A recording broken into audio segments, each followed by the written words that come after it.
Hello everyone, happy Independence Day. I'm Dr. Monica. I'm a pediatric neurologist at Chaitanya Hospital in Chandigarh. हम लोग पिछले काफ़ी time से बच्चों के ब्रेन रिलेटेड जो प्रॉब्लम्स हैं उनको डिस्कस करते रहे हैं. So today in continuation with that, we are going to discuss a very important and serious problem called West syndrome. ये मेनली छोटे बच्चों में होने वाली प्रॉब्लम है, less than 2 years of age.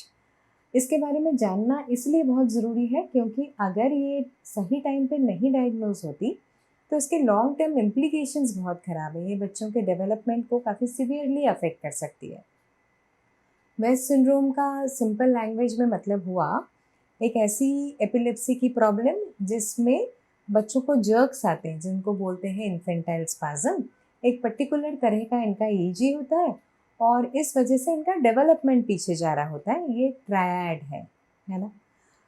Waste syndrome के जो कारण हैं वो काफ़ी डिफरेंट कैटेगरीज में फॉल करते हैं. जैसे कभी कभी जो बच्चे बर्थ पे रोते नहीं, जिन्हें ब्रेन डैमेज होता है बिकॉज ऑफ हाइपोक्सिया, HI जिसे हम कहते हैं, उस वजह से कभी बच्चों के ब्रेन में अलग अलग तरह के मैलफॉर्मेशन होते हैं, मतलब ठीक से बनावट नहीं होती ब्रेन की.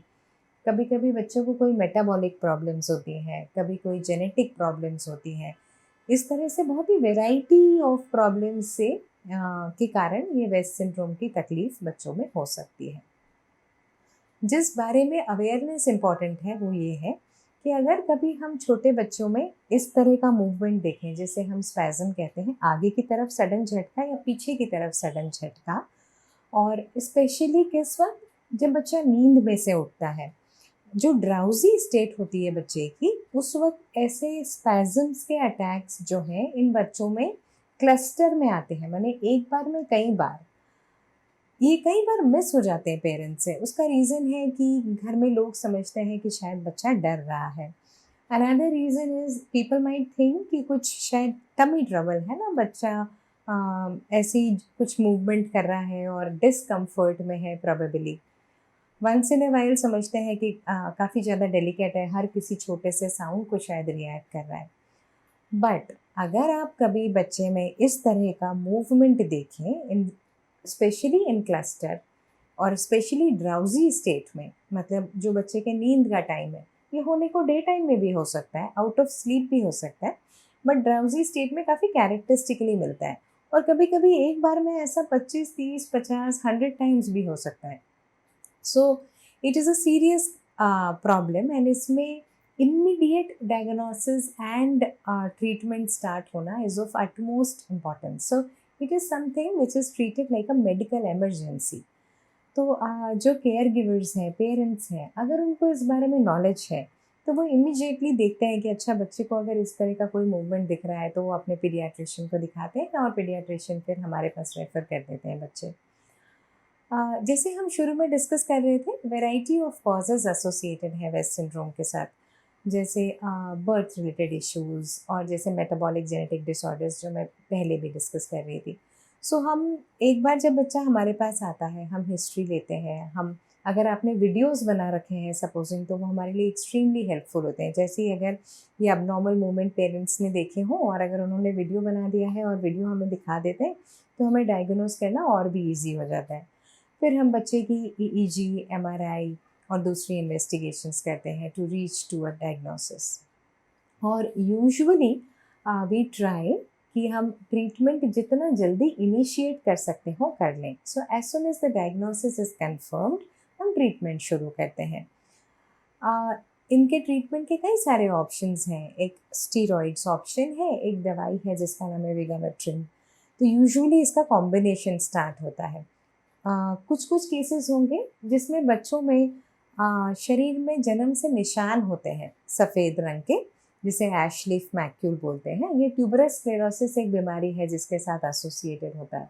अगर सपोजिंग बच्चे को वो प्रॉब्लम है तो विगाबाट्रिन नाम की एक दवाई है जो बहुत ही यूज़फुल होती है उन पेशेंट्स के लिए. तो डायग्नोसिस अगर एक बार कंफर्म हो जाए तो फिर ट्रीटमेंट ऑप्शंस के बारे में हम पेरेंट्स से डिस्कस करते हैं और डिपेंडिंग ऑन द इटियोलॉजी, जो उसका रीज़न है, उसके हिसाब से हम ट्रीटमेंट शुरू कर देते हैं. ट्रीटमेंट शुरू करने के बाद जैसे कि बाकी एपिलेप्सी की कंडीशंस हैं, इसमें भी ड्रग कंप्लायंस बहुत ज़रूरी है। मतलब जो आपके डॉक्टर ने आपको कहा है कि दवाई को इस टाइम पे इतने डोज में इस तरह दिया जाना है, वो अगर पेशेंट्स फॉलो करते हैं तो उसका रिजल्ट और बेटर होता है। साथ में रेगुलर मॉनिटरिंग रिक्वायर्ड है। बीच में आप फॉलो अप में कॉन्टिन्यूसली आते हैं, फिर हम देखते हैं कि इन स्पैज़म्स को क्या हो रहा है टाइम के साथ, और उस हिसाब से आगे का कोर्स डिसाइड होता है। इसके अलावा क्योंकि बच्चे का डेवलपमेंट भी थोड़ा सफ़र करने की रिस्क होती है, तो दैट इज़ अगेन समथिंग जिसका हम ध्यान रखते हैं और डेवलपमेंटल मॉनिटरिंग करते हैं। कभी कभी अगर डेवलपमेंट लैग कर रहा हो तो उनको physiotherapy, occupational therapy, speech therapy वगैरह की ज़रूरत होती है, which should be given to them. So, the main important crux of this story is early diagnosis.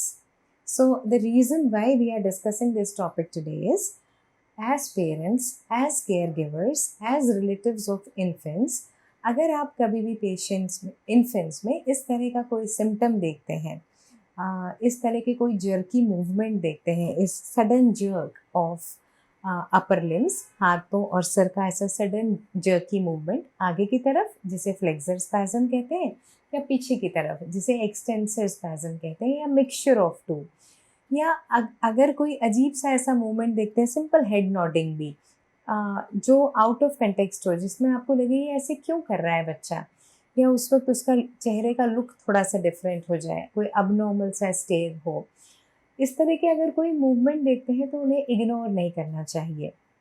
It is always good to get this to medical attention, और फिर doctor से consult करके अगर उन्हें लगता है कि ये सीजर है तो उसका इमीडिएट मैनेजमेंट आगे करना चाहिए। सो it was lovely talking to you and interacting with you all. Wish you a very happy Independence Day once again. And if you have any queries related to this topic, you can always contact us at Chaitanya Hospital, which is a pediatric tertiary care hospital in this region. Thank you and have a nice day.